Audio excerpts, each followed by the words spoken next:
Assalamualaikum warahmatullahi wabarakatuh. Sahabat baca cerita yang dirahmati Allah. Tidak semua orang yang berangkat haji akan kembali pulang. Kalimat itu sudah dipahami kaum muslimin sejak ratusan tahun yang lalu. Dulu, jemaah haji menyeberangi lautan selama berbulan-bulan. Mereka melewati badai, wabah penyakit, kelaparan, sampai perampok gurun. Banyak yang meninggal bahkan sebelum melihat Ka'bah untuk pertama kalinya. Dan anehnya meski tahu resikonya sebesar itu, manusia tetap berbondong-bondong pergi ke Baitullah. Karena bagi seorang mukmin ada satu kematian yang sangat diharapkan, yaitu meninggal ketika sedang memenuhi panggilan Allah. Lalu, bagaimana Islam memandang jemaah yang wafat di perjalanan haji? Benarkah mereka akan dibangkitkan sambil bertalbiyah di hari kiamat? Simak kisah ini sampai akhir. Bismillah, mari kita mulai ceritanya.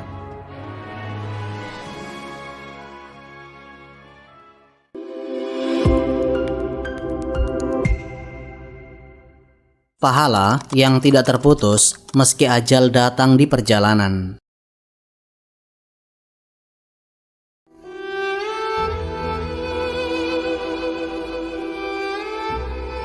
Bagi banyak orang, haji adalah perjalanan terbesar dalam hidup mereka. Ada yang menunggu puluhan tahun, sampai namanya akhirnya dipanggil berangkat ke Tanah Suci.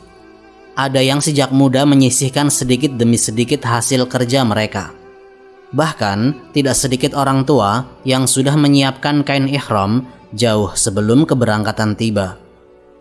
Namun sejak dulu, kaum muslimin juga memahami satu kenyataan besar, bahwa tidak semua orang yang berangkat akan pulang kembali. Karena itu, Islam memberikan kabar yang menenangkan bagi siapa saja yang keluar rumah untuk beribadah kepada Allah, lalu ajal menjemputnya di tengah perjalanan. Allah tidak melihat hasil akhirnya saja.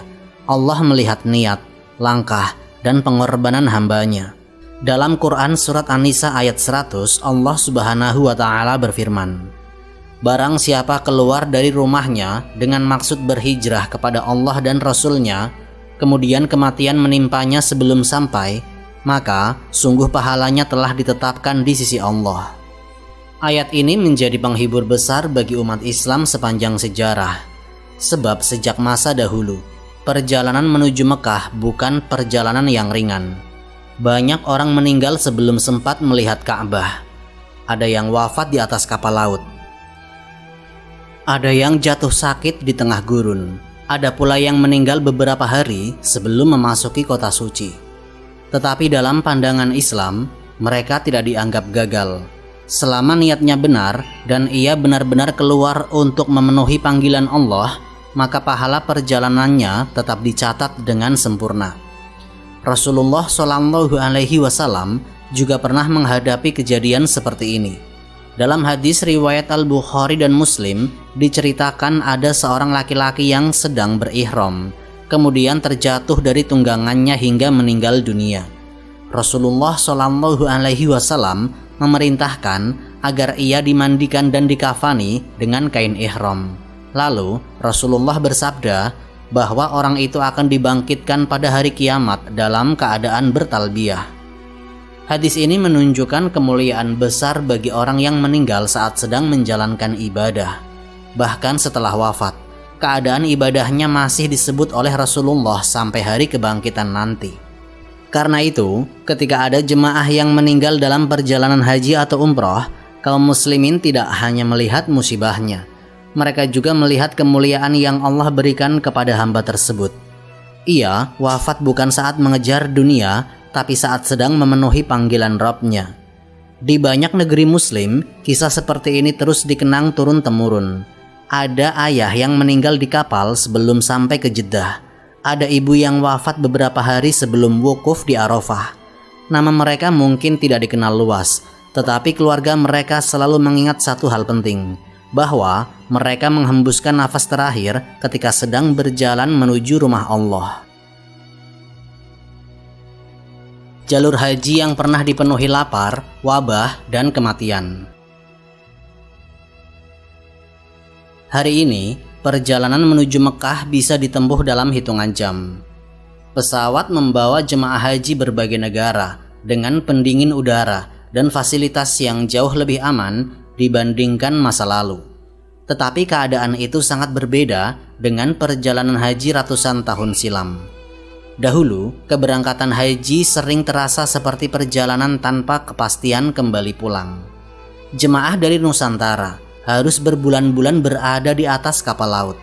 Mereka berdesakan di ruang sempit bersama ratusan penumpang lain. Ketika ombak besar datang, banyak yang jatuh sakit. Persediaan makanan dan air bersih sering terbatas. Belum lagi wabah penyakit yang mudah menyebar selama perjalanan panjang di laut.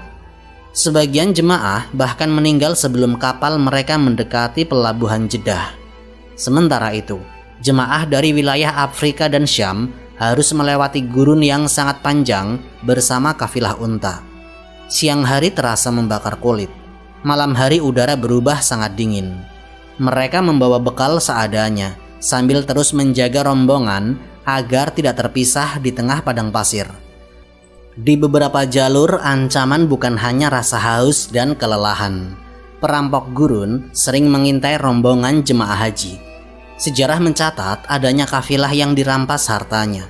Bahkan ada jemaah yang dibunuh di tengah perjalanan.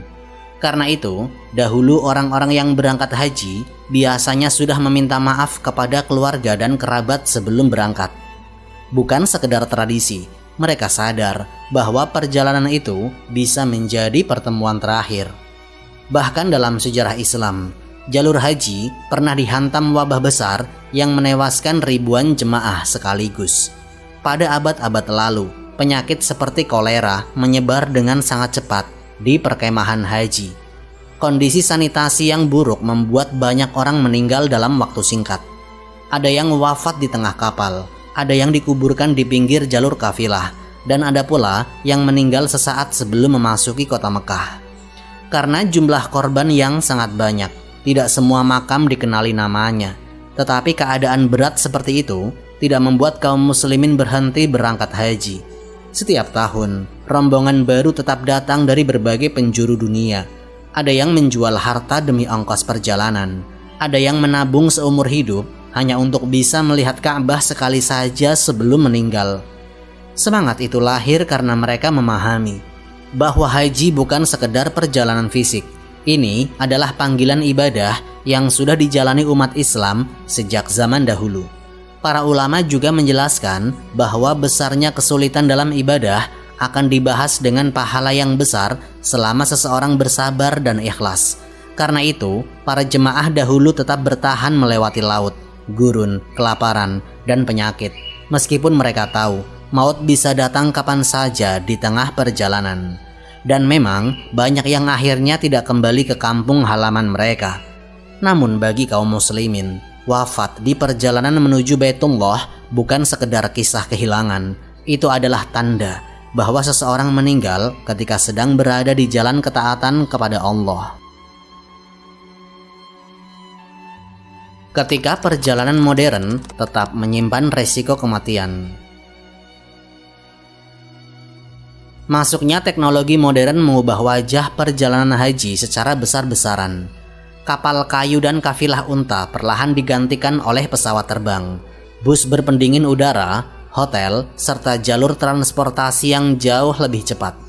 Perjalanan yang dulu memakan waktu berbulan-bulan, kini bisa ditempuh dalam hitungan jam. Namun, satu hal ternyata tidak berubah, yaitu perjalanan menuju Tanah Suci tetap menjadi perjalanan yang menguras fisik manusia. Setiap tahun, jutaan jemaah datang ke Mekah dari berbagai negara dengan usia dan kondisi kesehatan yang berbeda-beda. Banyak di antara mereka adalah orang tua yang sudah menunggu sangat lama untuk berangkat haji. Ada yang baru mendapat kesempatan setelah puluhan tahun antri. Ada pula yang memaksakan diri berangkat karena takut tidak akan memiliki kesempatan kedua. Ketika seluruh jemaah berkumpul dalam waktu yang hampir bersamaan, suhu panas di Arab Saudi menjadi tantangan besar. Pada musim haji tertentu, suhu siang hari bisa mencapai lebih dari 45 derajat Celcius. Dalam kondisi seperti itu, tubuh manusia mudah kehilangan cairan. Jemaah yang kelelahan atau memiliki penyakit bawaan lebih rentan mengalami gangguan kesehatan serius. Karena itu, setiap musim haji hampir selalu ada jemaah yang jatuh sakit saat menjalankan rangkaian ibadah. Sebagian harus dirawat di rumah sakit, sebagian lainnya meninggal dunia karena kondisi fisik mereka tidak mampu bertahan menghadapi cuaca dan aktivitas yang sangat padat. Selain faktor cuaca, kecelakaan transportasi juga beberapa kali menjadi perhatian dunia Islam. Pernah terjadi kecelakaan bus yang membawa rombongan jemaah dari berbagai negara. Ada pula insiden di jalur padat jemaah yang menyebabkan banyak korban jiwa. Salah satu tragedi yang paling dikenal terjadi di Mina, ketika kepadatan manusia dalam jumlah yang sangat besar menyebabkan banyak jemaah kehilangan nyawa. Peristiwa itu meninggalkan duka mendalam bagi kaum muslimin di berbagai negara karena korban berasal dari banyak bangsa dan bahasa. Pemerintah Arab Saudi terus melakukan berbagai perbaikan setelah insiden-insiden besar tersebut. Jalur perjalanan kaki diperluas, sistem pengaturan jemaah diperketat, rumah sakit dan tenaga medis ditambah setiap tahun. Teknologi pengawasan juga digunakan untuk mengurangi resiko kepadatan berbahaya. Meskipun begitu, tidak ada sistem yang benar-benar mampu menghilangkan kematian dari perjalanan haji. Sebab pada akhirnya, usia manusia tetap berada di tangan Allah.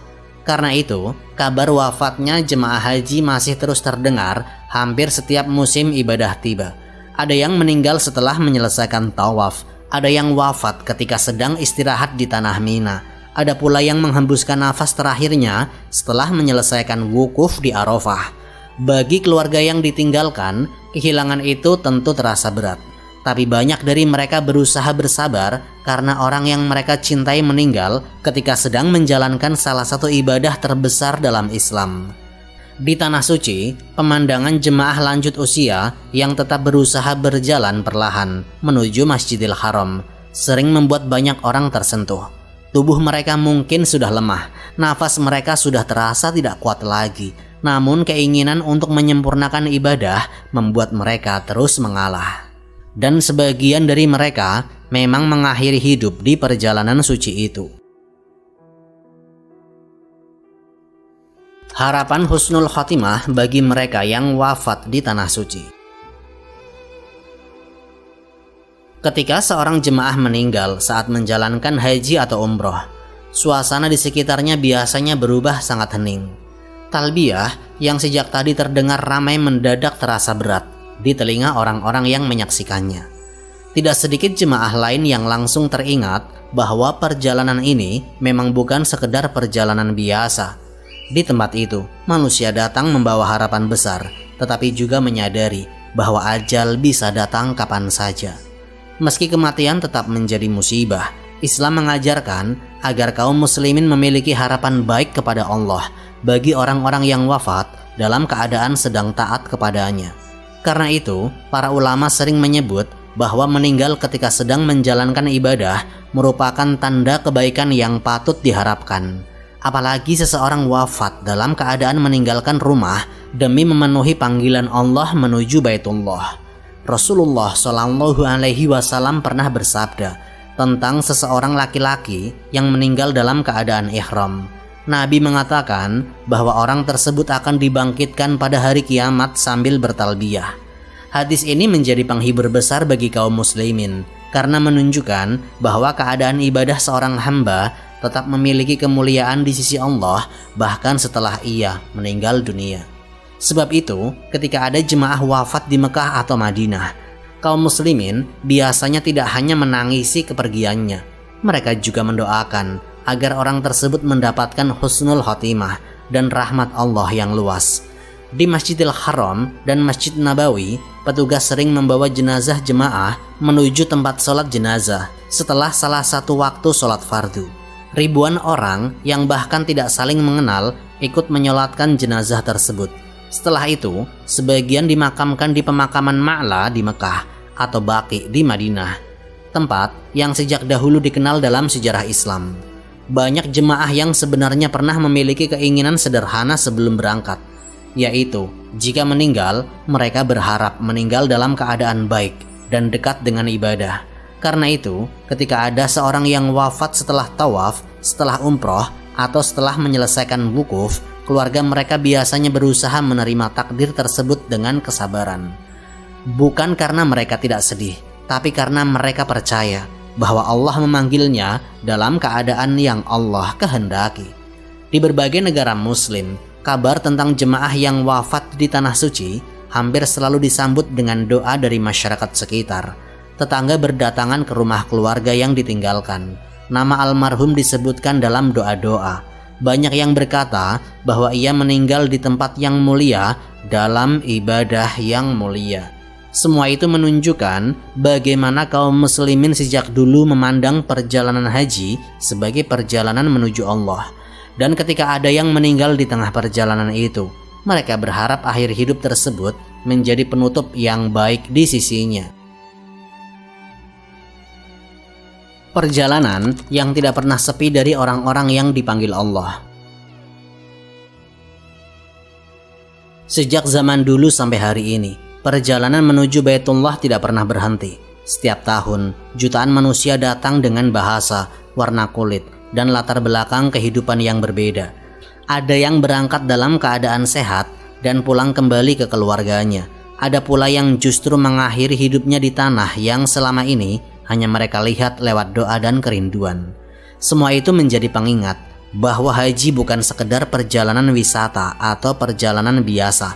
Di dalamnya ada pengorbanan, kelelahan, rasa takut, harapan, dan kepasrahan seorang hamba kepada Allah. Islam tidak pernah menjanjikan bahwa perjalanan menuju Tanah Suci akan bebas dari ujian. Bahkan sejak masa para ulama terdahulu, jalur haji sudah dikenal sebagai perjalanan yang penuh resiko. Banyak orang meninggal karena sakit, kelelahan, cuaca ekstrim, atau musibah yang tidak pernah mereka bayangkan sebelumnya. Namun di balik semua itu, Allah juga memberikan kabar gembira bagi orang yang keluar rumah demi ibadah kepadanya. Langkah mereka dicatat, niat mereka dihargai, dan ketika ajal datang saat mereka sedang berada di jalan ketaatan, kaum muslimin berharap mereka mendapatkan rahmat dan ampunan Allah yang luas. Karena itu, kisah jemaah yang wafat di perjalanan haji selalu meninggalkan pelajaran besar bagi orang-orang yang masih hidup.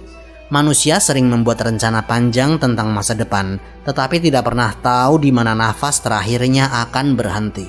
Ada orang yang meninggal di tempat maksiat, ada pula yang Allah ambil nyawanya ketika sedang menuju rumahnya.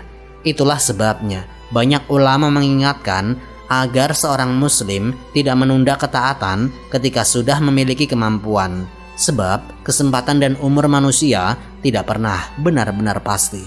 Hari ini, jutaan orang masih terus mendaftarkan diri untuk berangkat haji, meskipun mereka tahu usia mereka mungkin sudah lanjut.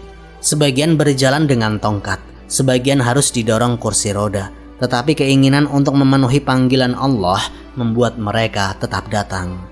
Dan di antara jutaan manusia itu, selalu ada orang-orang yang ternyata sedang menjalani perjalanan terakhir dalam hidupnya. Mereka berangkat dengan pakaian ihram, talbiyah, dan berharap besar untuk menyempurnakan ibadah. Lalu Allah memilih sebagian dari mereka untuk tidak kembali lagi ke kampung halaman. Bagi kaum muslimin, itu bukan sekedar berita tentang kematian. Itu adalah pengingat bahwa sebaik-baik hidup adalah hidup yang dihabiskan dalam ketaatan, dan sebaik-baik akhir yang diharapkan seorang hamba adalah meninggal ketika sedang dekat dengan Allah Subhanahu wa Ta'ala. Wallahu a'lam bishawab. Semoga kisah ini memberikan manfaat dan menjadi pengingat bagi kita semua untuk terus memperbaiki diri serta meningkatkan ketaatan kepada Allah Subhanahu wa Ta'ala. Lebih dan kurangnya mohon dimaafkan. Yang benar datangnya dari Allah Subhanahu wa Ta'ala. Hilaf atau keliru itu datangnya dari saya pribadi sebagai manusia biasa. Sampai jumpa di kisah-kisah inspiratif berikutnya. Akhirul kalam. Wassalamualaikum warahmatullahi wabarakatuh.